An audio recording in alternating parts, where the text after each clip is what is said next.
Osiris. Under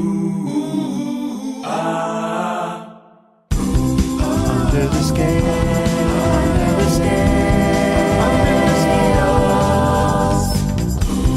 Under the scale, under the scale, under the scales. Interpretation, reflection, misdirection.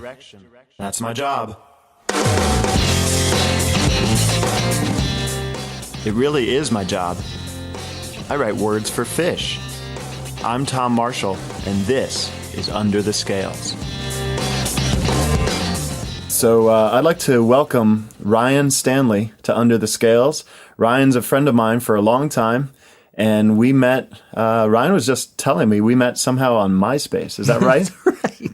That's how old school we are, Tom. I know. That's a while ago. I remember in another podcast I mentioned that a story I had written, and that's that one about the songwriting weekend. Yeah. That was on MySpace, and then when MySpace sort of fizzled or vanished, and that story disappeared with it, and that's kind of when I lost track of it. Finally found it. Yeah, exactly. The girl is back now, though. Yeah, exactly. So all these MySpace connections are coming back, and you're one of those.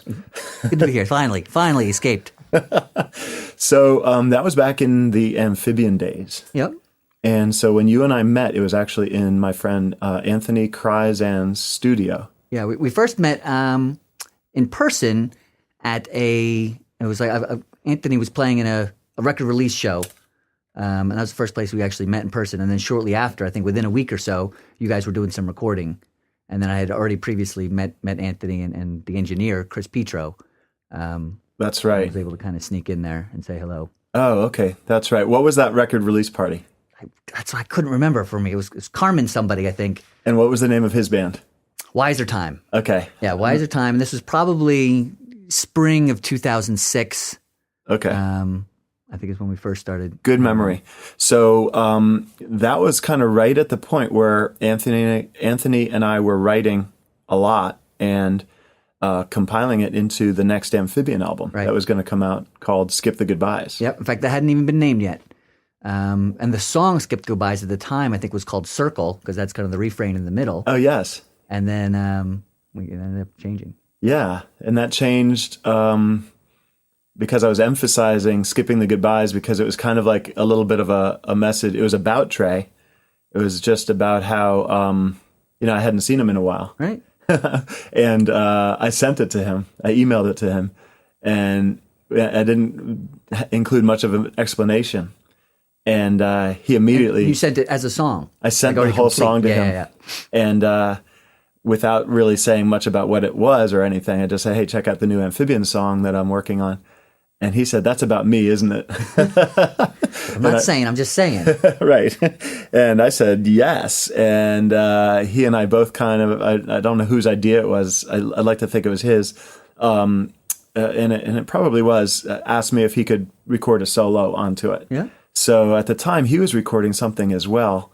And I just shipped it off to his engineer. Yeah, I think he was in the city doing Bar 17. Oh, very good memory. Yep. Yeah. And so I was able to just through the engineers. Back then, sending stuff in email wasn't really feasible because these files are huge. Yeah. I forget if someone actually ran a CD in or something. I think Tommy Camuso was in the city. And Yes. so he took the main tracks from Anthony's studio, took it into the city and walked it down there. Yeah. And then Trey recorded this great solo, and here it is.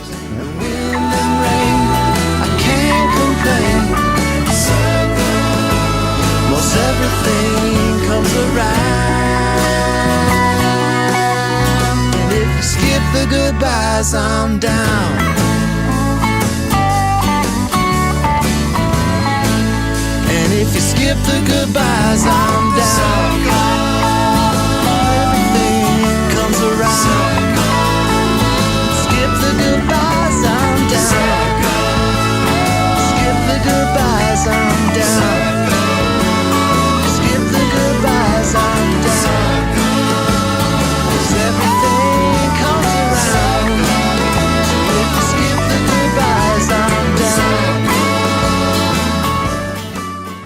Anyway, that's a great song. Yeah. The whole song, the whole album, actually, I listened to it on my way here. just to kind of get a refresher because I hadn't listened to it. I sat down and really just done an album listen, which I really, actually, unfortunately, don't do too much anymore anyway to any albums. That because of digital media, you just hear songs random, the way I like it. But so I sat down and did like a deep dive, as you might say, into the album. And it's really, I was surprised how much I forgot how awesome it is. Oh, well, thank you. It's really one of my, every time it comes on, it's a different sort of feel and vibe depending on what song you land on. Yeah, totally. Yeah. It's like it goes from, Beatlesy, poppy, Stonesy, but then there's, songs like Teresa that are kind of dreamy but poignant. It's like a love song but without romance. Yes. There's like some power rock graffiti. Yeah. It's bouncy and so we should tell people that we formalized our relationship and you actually became the manager for Amfibian. Yeah. And we were planning to embark on, playing live, a lot of live shows. And you came and helped us with that. You were the roadie, recording assistant, everything for us. And it was great while it lasted. I kind of burned out after maybe 5 or 6 of that version of the band playing. There's a lot of other stuff going on as well, I think, in a lot of backgrounds, a lot of people's lives. And so just the timing, getting the product done, getting the album done was really, I think, the key achievement of that whole 4.0. Yeah. And as it always is the case for me, I like writing and recording better than performing. Right. And these guys were super pro musicians, and they just wanted to be on the road. Yeah. And I wasn't that guy. And, with the family in the current situation that it was in, which is just, demanding of time, everything was good, but needed a lot of time. Right. I just had to kind of call it. It's time to dial it back and figure out what's next. Yeah, man. But thanks. If I didn't say thanks for tons of help, we couldn't have done it without you. Yeah. So thanks, Ryan. And literally my pleasure. Yeah, man. Awesome. So then, we kind of, after that sort of dialed down a little bit, I believe we were blessed with the return of Phish. Yeah, exactly. So Amfibian 4.0, so to speak, that was like, like I said, we met in 2006. I think we released Skip the Goodbyes to Relics in 2007. And I know that whole summer it was on Sirius XM. And then 2008 is when you said we kind of started, it dwindled down a little bit. And then all of a sudden, towards the end of 2008, they announced the 2009 shows, the spring 3.0, Phish is back. That's right. That's right. And we should rewind a moment. You just mentioned Relics. We had both become friends with Steve Bernstein, who owned Relics at the time, Relics magazine. Before it went over to Pete Shapiro. And then Jonathan Schwartz, who then went to Sirius Satellite Radio and does Gone Fishing and stuff on Jam On there. Great DJ. Yeah. I actually went to Bonnaroo with him one year in a camper. It was like me and like 3 or 4 of his buddies. We took the ride down. I imagine in fact, that it might have been was 2009, the first year that Phish came back, and they were there. A more musically knowledgeable person is hard to find. He's incredible. That guy's amazing. Both him and Steve. So the two of them kind of chaired Relics at the time. Yep. And we're starting a little music label, and I was honored that Amfibian was asked to be on it. Yep. So that was actually released under the Relics label. Exactly. So Skip the Goodbyes came out under Relics Records. Yep. And that was, like I said, 2007. That was 2007. I think it was actually launched. Okay, right. And you also mentioned the song Teresa. That bears, that to me was kind of the pinnacle. That was peak Amfibian in the studio. Right. That was honestly one of my favorite moments. A friend, Ethan, came by. My friend Tebow was there. There were several friends of Anthony's there. The studio was filled with just, it was a great party.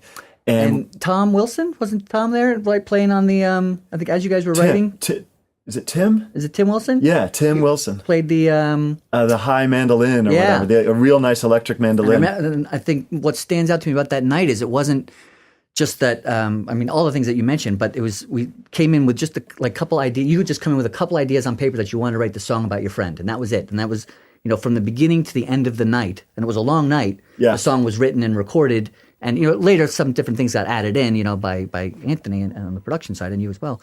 But the fact that you started off with nothing, yes, and we had a couple of beers and we were kind of hanging out, and more people came in, and the evening just grew, and then we would take stuff and look at stuff, and then just see the song complete. And at the end of the night, we all ended up in the room, and you were gracious enough to let us do background vocals. We all sang at the end, at the culmination. It's a great ending, and let's play that song too. Awesome. Yeah, it was like four or five buddies just kind of hanging out at the end of the night with headphones on in front of a microphone, doing this refrain about tables and Tucson, Arizona.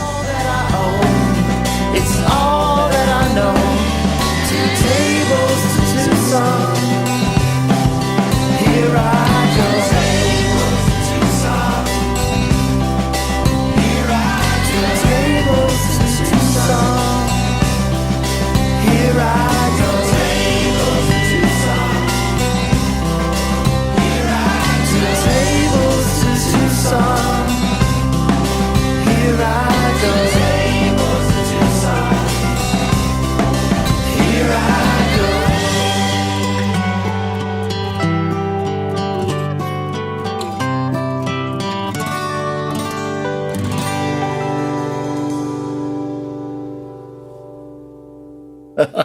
There's probably some hugging going on. Yeah, exactly. A lot of I love you, man. Lots and lots of I love you, man. All right. So then you and I were like we were alluding to. We were in Hampton together. Yeah. And then kind of back. as Amfibian sort of took a little bit of a hiatus. The hiatus is still Right. Still on. still in For lack of a progress. better term. Then sort of our focus turned to Phish, and I saw you at many Phish shows. Yeah. I believe you and I briefly ran into each other, right? Even at Hampton, I think. Yeah, definitely. Well, in fact, I went down to Hampton. I think I had tickets for one show. I had one night there. Obviously, there was three. I think it was the first night. And then I was just like, I'm just going to figure out the ways to get the rest. And I know night number 2, I just had got down to showtime basically, and I already just accepted that I wasn't going in. And I was hanging back at this. I took a long walk. There's a long driveway that goes in and out of Hampton. And I remember walking all the way back, finding a hotel of a friend, or a friend of a friend of yours. You said, I know these guys aren't going in. You can go hang out with them, and we'll catch up after the show. And by the time I literally got there, settled in, I get this text from you, and it's like, I have a ticket. And meanwhile, this is 8:06 or something like that. You know what I mean? And I know that you want to be inside. I want to be inside. And so I literally remember just running, and just people looking at me like I'm crazy, running as fast as I could all the way down. A sweat-covered Ryan showed up at the last second right as we were going in. It's fantastic. Take the tickets, hugs, and I was in. Yeah, good stuff. That's great. And so you began, or maybe you already had with the Grateful Dead. I'm not sure, but you rapidly began sort of focusing on set lists. Is that right? Well, that's actually, I think everybody, who's a fan of this genre really does focus on some level on set lists. Except me, but yes. Yeah. All right, so everybody except for Tom and this guy Steve that I know out in Pittsburgh, but that's you and Steve. Everybody focus on it. So I'd always, I think it's a part of the story of the evening, and I think when people look at ticket stubs, it's easy to hear them say, "Oh, I remember this, remember that show." And so I really more of it is that I've always been a little bit of what I call an ADD entrepreneur. So, I do a lot of different things. I'm constantly kind of coming up with new business ideas, and I enjoy, building them. That's my art is creative business. Would you consider the business that we're sort of alluding to now, would you consider your most successful ADD entrepreneurial idea? I think it depends on how you describe success. So it's probably my longest running. I have a coaching business, and that's been pretty consistent since 2009. Oh, okay, as well. Right, of course. But this is like music influenced Exactly. business, and let's tell people what it is. What's your business? Setlist Tees. Yes. So it's a unique piece of art featuring the date from your favorite show on the front, and sometimes just the date from your favorite show on the front, and then on the back it has the set list from that show. And the band is not mentioned anywhere on the... No band name, no album name. So literally, I'll see... no logos. I'll see shirts, and the front of them is a date. Right. And sometimes art. So you have different artists Yeah. submit art to you? Yeah, I've got 3 or 4 that I work that all just people I found on Craigslist. Okay. But if anybody hears this and is interested in working with me, I love it. I love the idea of having diversity. I don't want it to all just look the same. Right. There's uniqueness and branding in that it's all one color. Yes. The font that I choose to label the venue on the back is always the same, and then the Right. list itself will vary. So the date and sometimes art is on the front. Yep. And the back of the shirt has the set list and the venue and the date. It doesn't have the date. The date is only on the front. and Okay. then the venue, the city, state, and then the set list is on the back. And they're pretty popular because I see them everywhere. It is a lot of fun. I actually, one of the highlights of my summer, it was Phish tour, but so I went to the Man in Philly, saw you there, and I ran into like 9 people wearing shirts. And like when you create something and you put it in the mail, you did all this stuff, and then all of a sudden you run into people wearing it, 9 different occasions, Nothing better. Yeah. And did they recognize you? Because you do a nice video on your Setlist I do videos. Some people know me from there. Some people don't. A lot of people from Twitter. A lot of people, other forms of social media. So setlisttees.com. And what's your Twitter? Setlist Tees. At Setlist Tees. Yeah, anywhere social media is pretty much wasn't taken anywhere, so we're good to go. And you do a nice description of each new shirt that you release. Yep, try to do it. I'm about halfway through. We've got almost 100 shirts now. Oh wow! So and how do you choose them?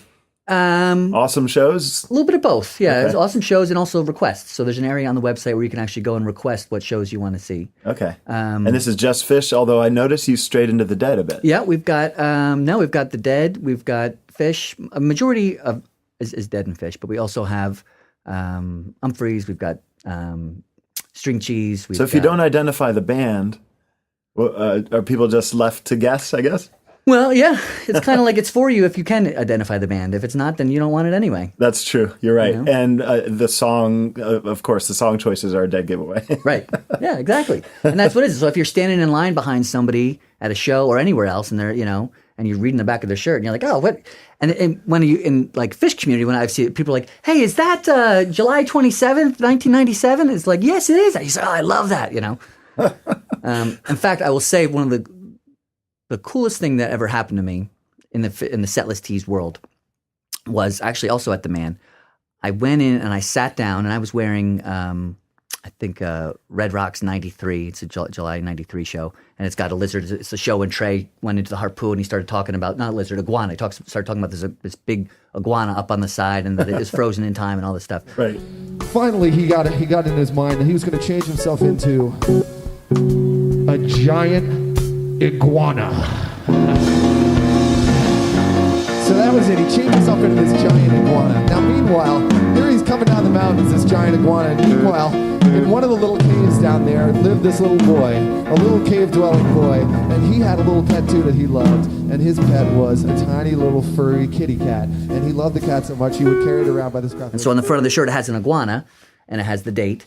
And I sat down next to this guy and he's like, hey, man, nice to meet you. I'm like, yeah. He's like, so tell me, why is that show important to you? And like at that moment, I realized, I'm like, that's what I sell. I sell a conversation between two people who are enthusiastic about something. Because it brings to mind the entire evening. Right. That's really and all of a cool. sudden, it's a whole conversation about why this and why that and why and people purchase it because it is important to them. Because it is, hey, this is my first show ever. Like I'm wearing right now. I'm wearing my first show ever, July 25th, 93. Where was that? Waterloo Village. Oh, yeah. In New Jersey. Yeah. Yeah. Or I'll have people say, oh, I met my wife at the show, so they'll buy 2, they'll buy a ladies and a men's. So to have like, instead of just a ticket stub, it's like something they can wear and enjoy. Right. Kind of almost a living ticket stub in a way. Yeah. And did you ever encounter any opposition? I guess there's not really anything anyone could come after you about Phish-wise. Yeah, I mean, I looked into it when I started, obviously. Again, we're not using, it doesn't say Phish anywhere. We're not using any logos. We're not using any album titles. You're just kind of reporting public knowledge in a way. Exactly. So that's probably fine. And actually, they probably, in a way, appreciate it, right? I submitted to be a vendor at Magnaball, so they know. I mean, I didn't get approved, but they just said that they had already filled up on clothing, but they just said, Ryan, we love the idea, so. Oh. So they know about it. It's not, you're on the radar and you didn't get shot down. Right, and that was my intention. I'm like, I certainly don't want to be hiding from anybody. Yes. But we've also got Pearl Jam. We've got, other bands as well. Oh, that's cool. That's great. So do you go and set up a tent on Shakedown? Oh, yeah, as often as I can. Oh, good. Well, you go to places like the Man and they don't allow you to, so you kind of got to be a little bit more stealthy. So what I'll do is I'll walk around with a picture of all my shirts and a mailing list. And I say, listen, if you guess tonight's opener, you win a free T-shirt. Is that one of those situations where if you have your duffel bag full that it could be confiscated because you're not allowed to sell? Yeah, so I usually just keep close to my car. I'll do a radius. I see. Okay. When I get there, they don't. But when they do sell, when you are allowed, which is a majority of places, you just kind of get out and Most of those confiscations have to do with copyright violations. So if someone is selling something with the logo of Phish, Right. they'll get their stuff taken. Yeah. Yours is different, just because the man The man is very strict. doesn't allow selling. I see. So, but they do have a shakedown at Man. That's why I go and you bring stuff just in case. Yeah. And some days they're on and some days they're not. So you kind see. of get a feel for who's set up where. So in a place not like the Man where they, approve of selling, right.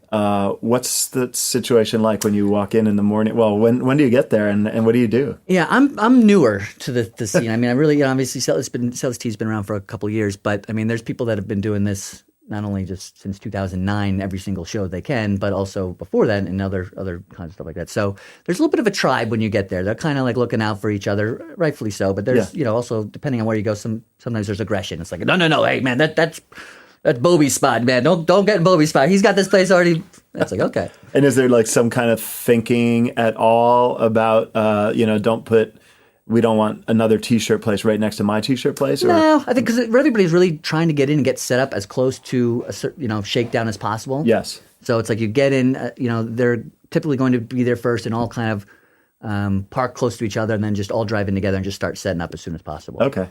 That's nice. So yeah. you have a tent and you have a representation of your shirts. Yeah, I generally get a table. I have that mailing list as well. I mean, literally. So in fact, a lot of people just come to my tent because if they want to win a free shirt by guessing, they like to try to guess the opener. So anybody out there, if you look for me, even if you don't want to buy a shirt, come guess the opener.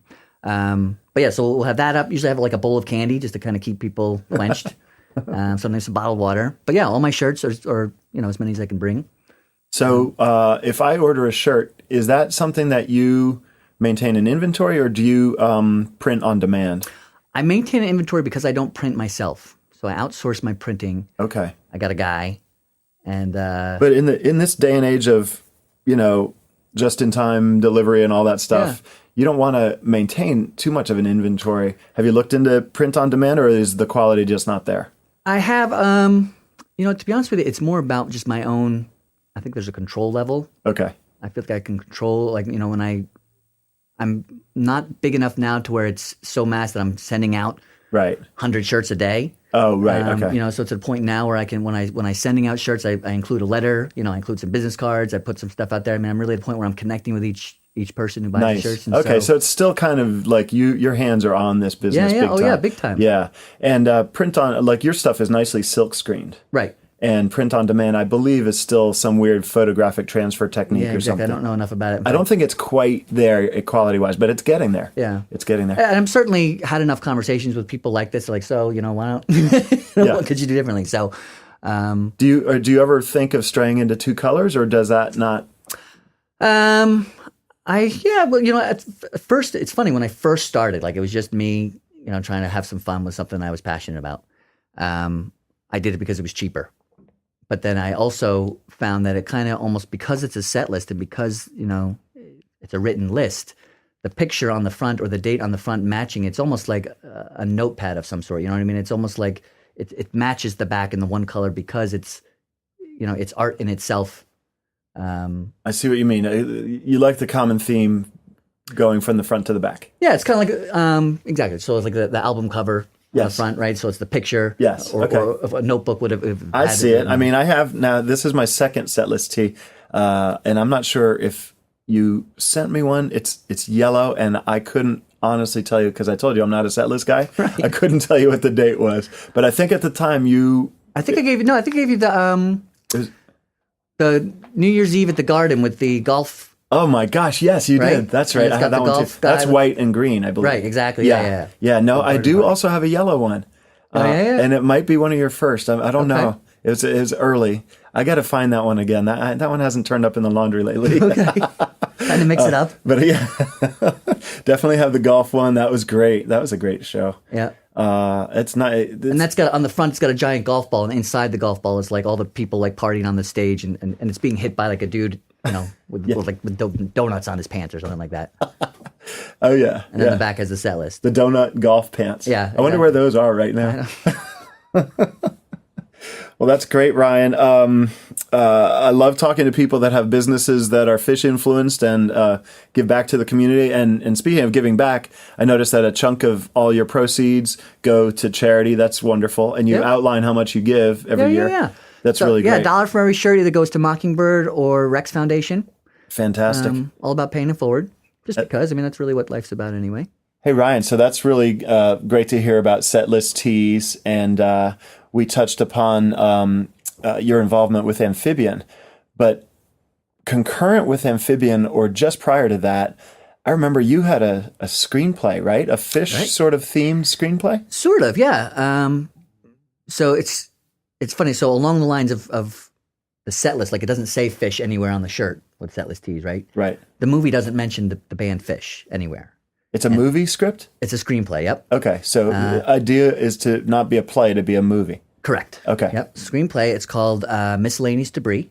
That's right. And it's about these two dudes. I actually first started writing it in 2004. So it's about these two dudes. Their favorite band stops touring. And one of them decides, okay, now it's time for me to get my act together. It's time for me to, grow up a little bit and get some sort of focus, a career. And the other dude, drags him down every step of the way. He has no intention of doing anything like that. He's just more relaxed about the future of life. Right. Yeah. No, it's good, man. But it's filled with Phish references. Yes. So that was the whole point. But they're all kind of hidden. They're not hidden to anybody that knows about Phish. Right. But it's not like if you don't know anything about Phish, you're going to watch this movie and just be, I don't get any of this. It doesn't make any sense to me. It's more like, characters' names might be song names. Yeah. Or, they're doing tiny little things. The guy might have a bag and it has like AC/DC on it. That's his AC/DC bag, right? But they don't say anything about that. It's just there. Yeah. And there's lyrical references thrown in all throughout. Scattered throughout, yep. And I believe I was going to be in the movie. Yeah, there's a whole scene written about you. Yep. You're like I was a bartender or something. You're a bartender, but you're yourself as well. That's appropriate because I tend bar whenever I can. Tequila, right? Big fan. Oh, in the old days, yes. Yeah, all right. Oh, I figured that. But yeah, so I had written this, and this was back in 2004, 2005, and that was why I originally started reaching out to you, I think on MySpace, and I was like, hey, here's this project I've been working on, as a writer or something. I'd love to get your opinion on it, and obviously, by the way, I put you in it, so let's, check it out.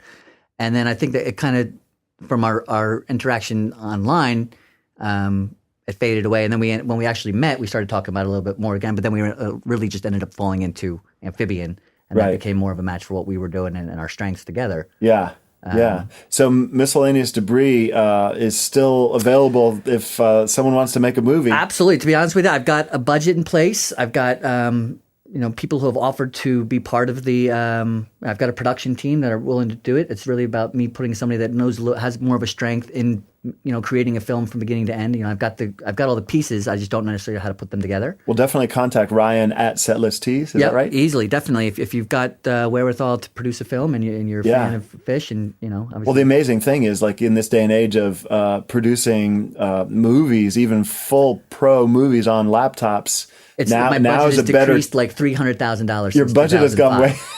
It's gone way down, and the ease of production has gone way up. So I'm really crossing my fingers that Miscellaneous Debris comes out soon. And is the soundtrack, is it Phish? It's not Phish. Oh, okay. But it is songs like Sabotage and Velvet Underground, Rock and Roll. I mean, there are songs, and there are different unique versions of these things. Songs that Phish has covered. Or that I've somehow tied in. I mean, there's some funk in there. There's I think there's some White Stripes, that just happen to fit into the play. And again, all that takes money, and you need to figure all that stuff out. The best way to use these people's music, but it's all stuff. A majority of the songs somehow play into the Phish story. Is the White Stripes song that really amazing one that you always? I Can Tell We're Gonna Be Friends. Yes, you turned me on to. Yep. That's a phenomenal song. Yep. I can tell that we are gonna be friends. That's really cool. Hey, Ryan, I also have to say to you, in creating a podcast, I went online and learned everything I could. And I found this one guy, his name John Lee Dumas, who had this entire course on coming out with a podcast. And one of his most important concepts was that you develop, first you have to find a niche that you can talk about and expound upon and develop. And so I thought I had that, but then the most important thing is that as you're doing the podcast, you have to represent your audience in your mind, represent it by one person. Okay. So that you're in effect talking to one person that represents You know your loves your audience. Yeah. And that person you call your avatar. Okay. And I just want to let you know that you're my avatar. Nice. I don't know if I told you that So, before. I'm talking to myself right now. Well, yeah, that's the weird thing is like, I don't know who I'm talking to right now. I'm literally talking to you. Are you just having for an posterity. out of body experience? That's Or- so, anyway, it was really great to have man. Ryan here. Yeah, thank you, Ryan. And check out setlisttees.com and also find Ryan at, I guess you make most of the East Coast shows, right? Yeah, I do my best. I mean, also, I've got a 6-year-old and a 3-year-old. And so family, as you mentioned, depending on Oh, so where they're you're at. selling T-shirts for you too. So I got them out there swilling swag all day long. Nice. So not as many shows as I'd like sometimes, depending on the year and what's going on. But Yeah. definitely East Coast. I don't travel as much. I think that's a great way to say it. Great. What are a couple shows that are in the presses, so to speak? I've got a queue of about 300 or 400 shirts right now. What? That we're working through from people requesting. Oh my God, that's So huge. my intention this year is to really start diversifying. Right. So while I would say 60 to 70% of my requests are Phish, I've now been kind of moving the ones that aren't Phish up to the top of the list, and so now I'll do a Phish, then I'll do another one, then I'll do Phish, then I'll do another one, basically in consecutive order of when they were requested. Right. Unless I get like 10 orders, like if somebody and all their friends come in and say, "Hey, we want this shirt," and all of Right. a sudden I realize it's coming, then I'll bump that up to the top. I imagine like the Phish Halloween shows and special Right. shows are big. All of a sudden, Would you consider doing the David Bowie Ziggy yeah, Stardust? absolutely. Oh, okay, cool. Well, yeah, like right after almost every year did a Dick's. So first year we did like an S. There's a Superman on the front. For the S the show. S show, yes. For the Fuck Your Face show, it's just like a middle finger that looks like a guitar, and then with the face kind of coming out the side. For the most shows, we've got an airplane. 'Cause remember they had the airplane that somebody. Someone flew. Yeah, Yeah. it said read the book. Yes. So we have the airplane flying over, and it just says most shows spell something. Oh yeah, which was what they spelled. Yeah. Yeah. So typically, when a show like that happens, something unique happens, we get like an influx of requests, and those kind of tend to get bumped up to the top. That's really great. Yeah, it's pretty awesome stuff. That's fantastic. Tom, you are really one of my favorite people on the planet, and I want to thank you for making the time to have me here today. Oh, absolutely, Avatar Ryan. Likewise, and so great to see you again, and definitely see you at New Year's, Yep, if we'll not be there. before. And really an honor to have Ryan Stanley here at Under the Scales, and we'll see you soon.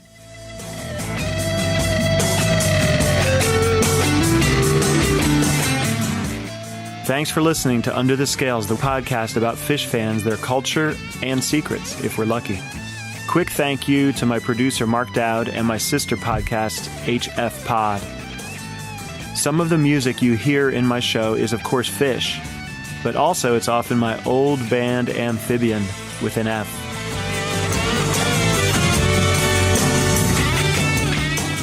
Using songs Anthony Krizan and I wrote for our album, Skip the Goodbyes. Find him at njrecordingstudio.com. I'll interview you if you want as well. Go to underthescales.com and click the Tell Your Story button. If you're at all serious, your submission will definitely get to me. For other matters, write to me at tom@underthescales.com and follow our Twitter here at Under the Scales. See you next week.